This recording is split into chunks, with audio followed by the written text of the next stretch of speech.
All right, guys, let me take this off. So if you were looking at the thumbnail, we are going to be doing a couple of just product demos. This is not sponsored. This is stuff I bought for myself. So why did I start by playing the guitar? Well, number one, it's fun. I just like to play my guitars and I like to do that. Number two, this is the guitar that kind of got me back into guitar back at the start of the pandemic. And I've got a video about that for the My Guitars. I'll link that down below so you can see the story behind this one. But I didn't know what I didn't know back then, and now I do. This is due for a string change. Yes, I did have it set up at Guitar Center where I purchased it, but I would like to go through it and do a couple things to it just to double check. I don't have any problems with the guitar setup as it is, other than it's due for a string change. There's not a sharp edge fret edge to be found anywhere on here. The action, it plays very nicely. I haven't had any issues with the tone as far as I'm concerned, but I do want to double check everything. We'll check the relief and everything else. I do need to have some fret polish going on.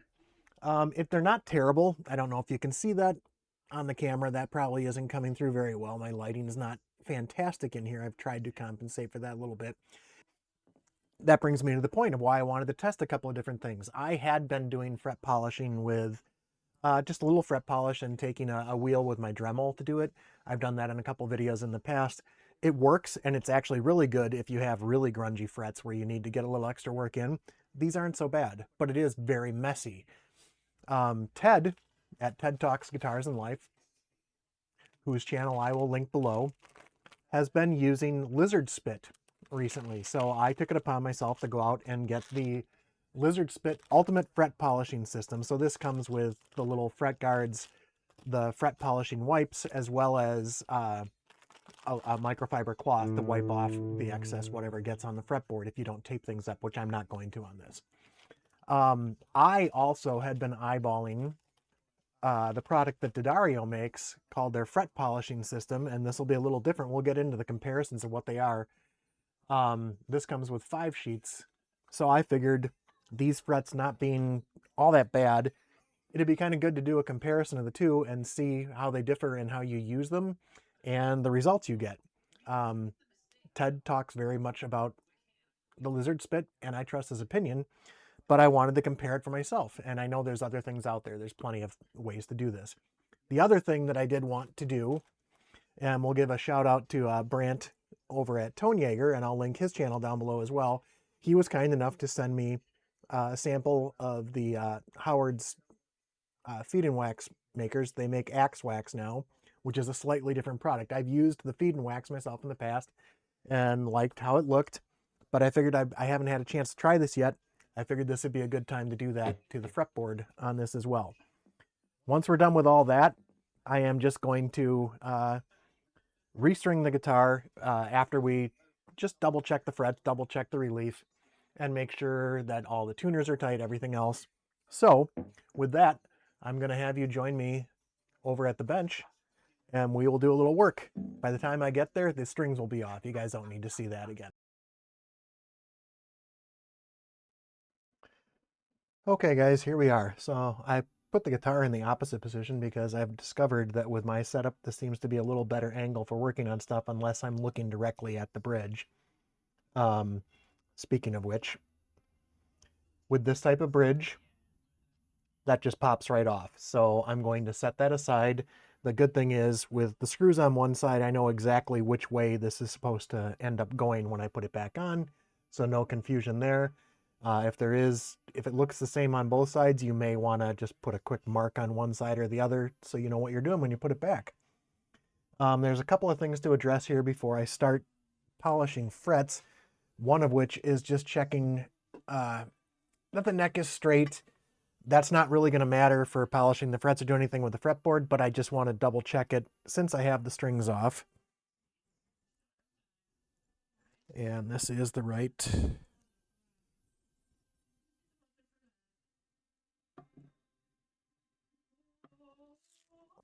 And it is dead flat, which is what I expected because that's what it was when it had the strings on, so nothing moving around too much. We'll keep this here just in case. That means I don't need to take the truss rod cover off to adjust anything just right now. I checked all of the tuners. Nothing is wiggly. They are all tight, so I don't need to adjust anything there. That's all good. That means that the Guitar Center tech did their job by checking things. The fretboard looks a little dry. We'll address that after we polish the frets. I don't see anything out of the ordinary otherwise that needs looking at. Like I said, all the frets seem good. We can just take a quick tour with a fret rocker just to make sure that everything looks okay. I will probably fast forward this for you guys or cut it out, because unless I find anything, this is not terribly exciting for you.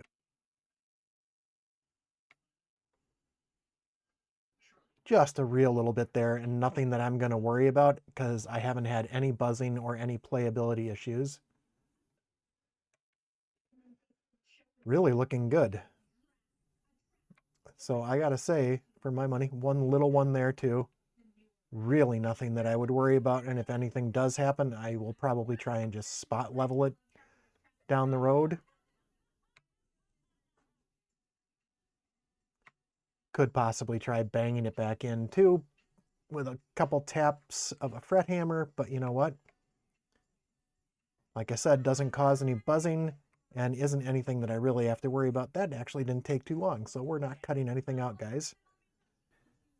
On that thought, I just thought to look, did I start recording? So yeah, I did. Didn't make that mistake twice, or at least not this week. So fret polishing, I have two different options here. The Diodario fret polishing system is basically just fret polishing paper. So I'm assuming there's a little bit of grit on here. The instructions say remove the template from the package and place correct sized cutout over the instrument fret. That would be these guys. This is just a cardboard fret guide if you want to use. Considering that these came with the lizard spit system, I'm just going to use these instead of trying to putz with the stuff on the case. I already have a couple of those things already, so I wouldn't have needed this. So I'm going to do the first half of the fretboard with the fret polishing system, and we'll see how it goes.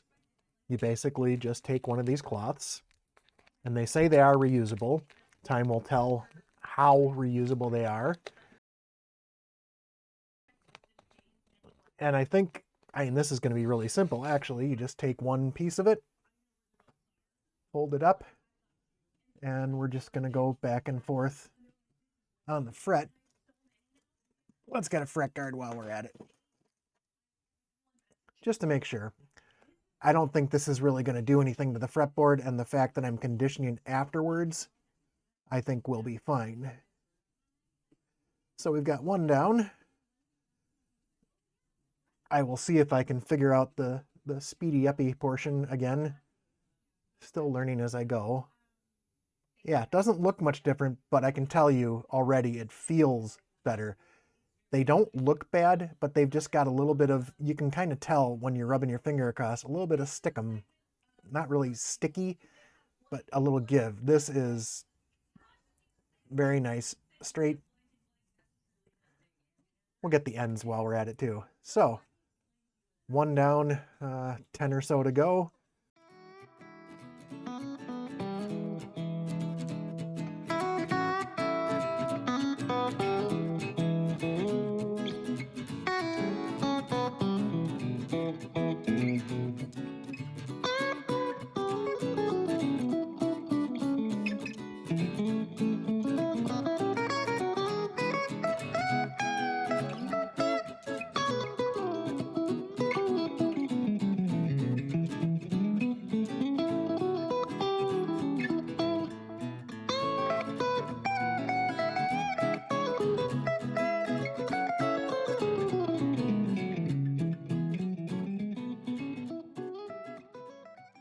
The halfway mark, and then we're going to open up the lizard spit here and see where this differs. This is very simple. Open it, go. I'm going to put this back in the pack because there's two sides of this. It all seems to be very good. I think this is going to be great for something in between string changes, just to do a quick copyright Ted there. and we'll see where we go. Next up, we have the lizard spit, which came with the aforementioned fret guards. Has a polishing cloth, which I'm assuming is going to be for wiping off, because these do have a little bit of product to them. They come with a resealable bag. There are supposedly 24 of these pads in here, and they're not very big. I appear to have the green ones. I've seen other colors. You can buy just these pads for the refills, so that's probably what I'll do in the future if I decide that these are something I like. They have a nice scent to them, so they are impregnated with a little bit of polish of some sort. All right, so that was the 10th. We're going to do the 11th fret here with, oh yeah, I can see already. You can see that it has stuff on there. I'm probably going to forego the fret guards because I've seen Ted do this enough that he said this doesn't really do anything to the fretboard. And the fact that I'm going to be cleaning this up afterwards anyways makes me feel pretty good about that. So we'll just wipe that off. You can see that that also picked up some of the grunge. Let's wipe off that fret guard while we're there too.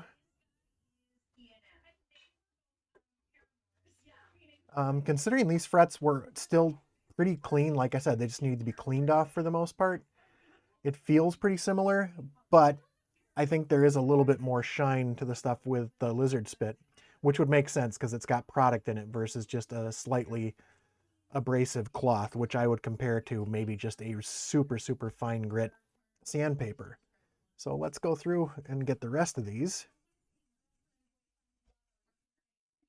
Either way, either one of these systems is very easy to use, does not create a whole bunch of mess. I will reserve judgment on whether either of these could be a replacement for the Dremel or by hand with some actual fret polish. I would be willing to bet that the lizard spit probably would be a good fit for a more aggressive clean. If you have green frets or rescued something from a basement that had some schmutz on it, oh yeah, these feel really nice and look really nice too. All right, let's switch to the other side and keep on going. Trying not to lose track of where I am while I'm talking to you guys here. And this, actually, I'm not going to cut too much. This goes really quick. I do like the scent of this stuff. Your mileage may vary. These are really easy to use, both of these solutions. The lizard spit, the kit itself, I want to say costed about $19. I think the refills, I'll post up the price up here somewhere if I can find that. I think the refills go for 12 to 15 bucks, depending on how many are in a pack. I'll have to look that up on Amazon and see where I go. I'm actually just going to keep on going because that way I can wipe down all the frets. I can have a better idea where I am. That last one, the 22nd fret, was a little dirtier than others. Not sure why that is, unless just because I don't play up there much, so the strings aren't bending and keeping grunge off. Well, I gotta say, I agree with Ted's assessment. This works out very nicely. Those are very shiny, feel very nice. We can move on to conditioning or cleaning and then conditioning the fretboard. I'm going to use a little bit of the Dunlop lemon oil first. Not going to leave it on terribly long because that is not what I want to condition the fretboard with. I want to use the axe wax, but I just want to use this to get a little bit of schmutz off because I can already see, and granted, a wet fretboard is of course going to look a little brighter when you've got the oil on it. So not a fair comparison, but it did feel pretty dry. So this will make things look nice, probably play nice. And then we will take a piece of paper towel that I've got set aside for this and start at the top of the neck. Make sure we got right up to the frets with all of these. Could be that this is just drying out. This was pretty thirsty. We'll let that set for just a minute. There was one other thing that I did want to address. I did notice that one of the strings, when I took it out, the fret slot was pretty tight. That's probably going to be addressed by a little bit of nut lube when I throw that back in, but I'm just going to take one of the strings I took out and just run these through there. These do seem to have a little bit of schmutz in the fret slots, which the strings don't appear to be cleaning out. I'm hoping that the lube will. I think what I can also do is just take this very, very, very fine grit sandpaper, just run it through the slots to try and get any of that junk out of there before I wipe the board down. If anybody has any good suggestions for cleaning schmutz out that I don't know about, please leave it in the comments. I am always willing to learn. Even 5 years ago, I wouldn't have attempted any of this stuff on my own, and I would have spent money at a local place, which, you know, support your local guitar shops, whether it's a Guitar Center, a local store, a mom and pop, by all means, because it would suck if all we had was online venues left. Not that I don't mind. I've ordered a few guitars online myself. Get the paper towel and we'll just wipe that down, and that's okay because we're going to be putting a little bit of the Axe Wax on there and letting that sit while we take a look at something else. I think while the Axe Wax is on there, I will take what's left of my body polish and just polish up the body while we're waiting. First part of the experiment. I think the Lizard Spit is probably the superior product if you have a fair amount of grunge on there, if they're completely dull frets. If they are shiny and you're just between string changes and you just want to freshen them up a bit, I think the D'Addario are going to be great. Like I said, the kit was $19.99 for the Lizard Spit. The D'Addario, I want to say, was less than $10. Since I said it before, we'll timestamp this right here. This is where I will put up the price comparison shot on screen for you guys to see what it is. I'll include links to what I bought in the video description as well, so you guys can compare on your own. Sometimes there's coupons, sometimes prices differ for different folks, whether or not you have Prime. All right, time for the Axe Wax. So similar to what I do with the Howard's Feed and Wax, I know some people put a lot of stuff on. I try and just do a thin coat, especially if the board isn't in too bad a shape. If it is really, really dry, you probably want to layer it on a little thicker. We're just going to get a little bit on my paper towel here. And we will start at the top of the neck, and I'll add more as needed. This I'll probably speed up, because again, not going to be too exciting for you to watch me spreading Axe Wax all over the board. I bet you this is going to feel great when it's done. All right, be right back, guys.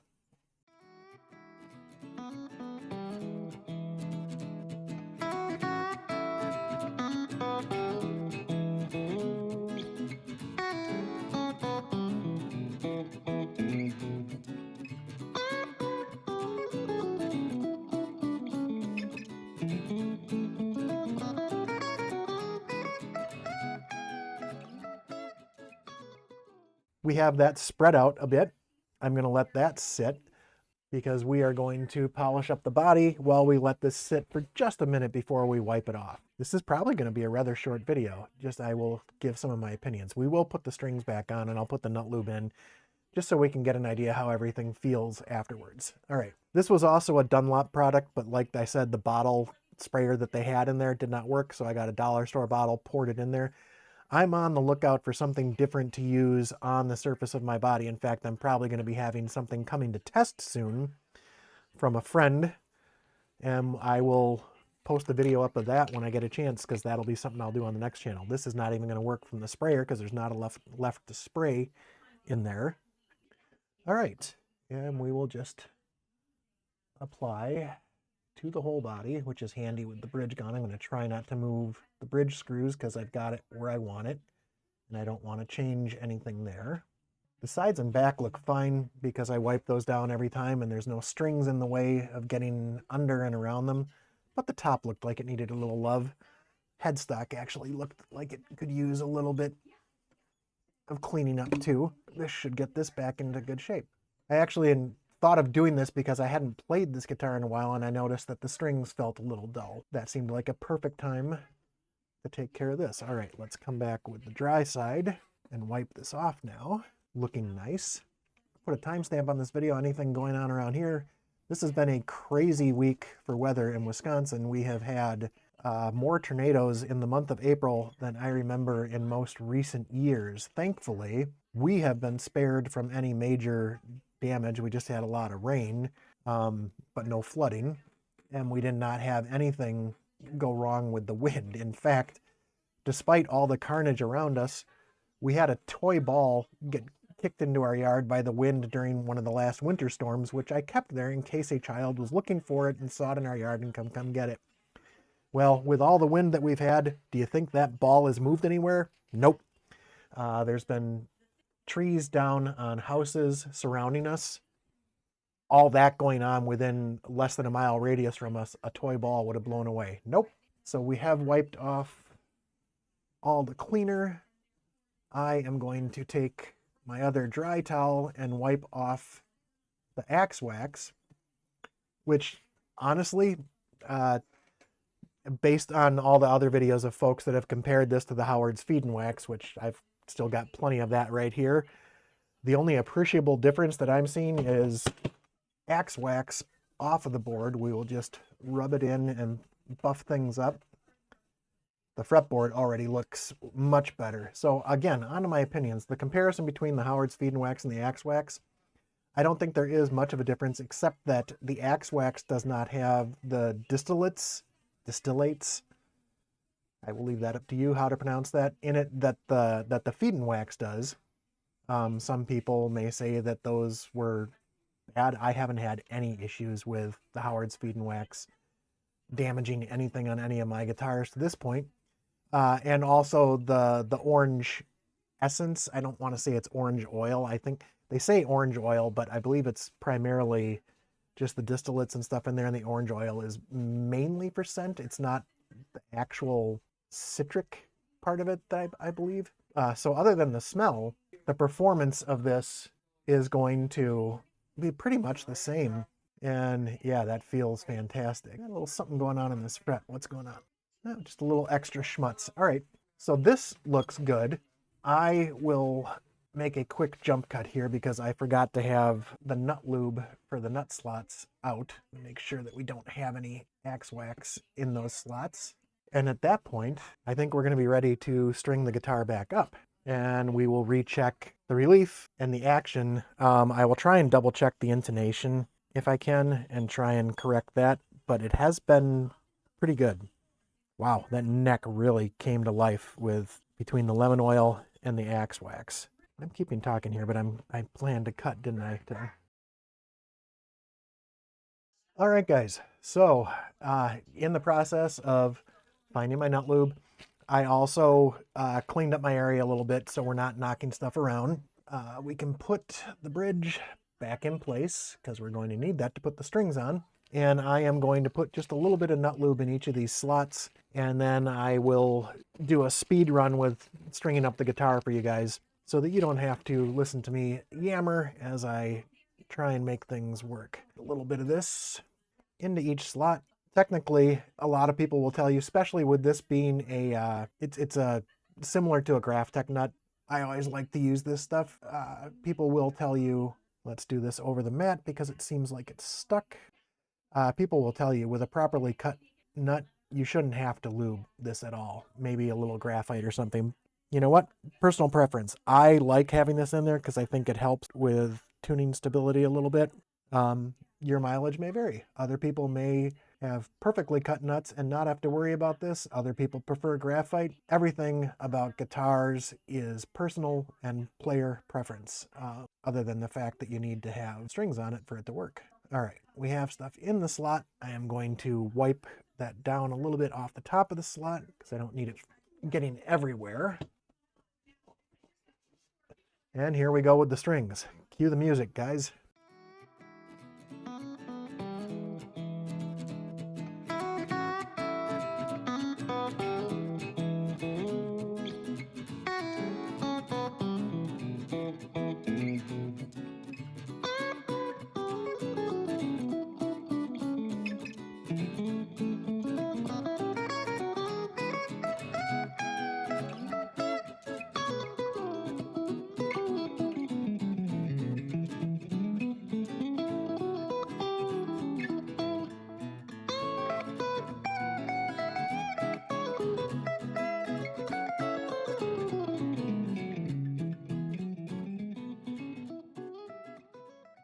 All right, just going to make a quick stop here, guys, to let you know one thing that I'm not thrilled about with this Mitchell, these string through ferrules do not want to cooperate in all cases with getting it to poke out the other side. So this will be a little bit. So again, back to the fast forward.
All right, guys, so we're going to get an approximate tune here, and then I'm going to try and stretch the strings. I have this very handy-dandy device that is new to me and was very graciously printed for me by my daughter's girlfriend, so thank you, Amanda. I appreciate that, and I will have to see if I can figure out how to make this thing work. All right, let's tune up first. I will speed through this as well.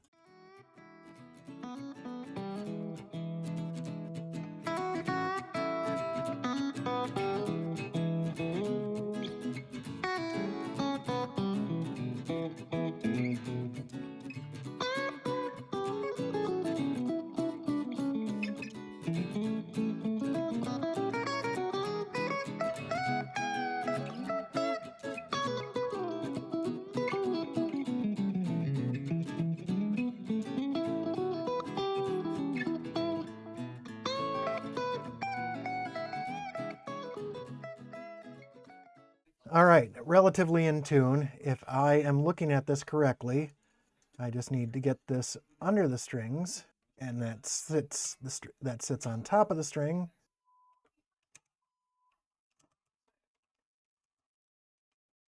And you just give it a gentle nudge all the way up and down to try and straighten these a little bit. So we'll do that with all of these. And again, I'll fast forward because this can't be incredibly exciting to watch.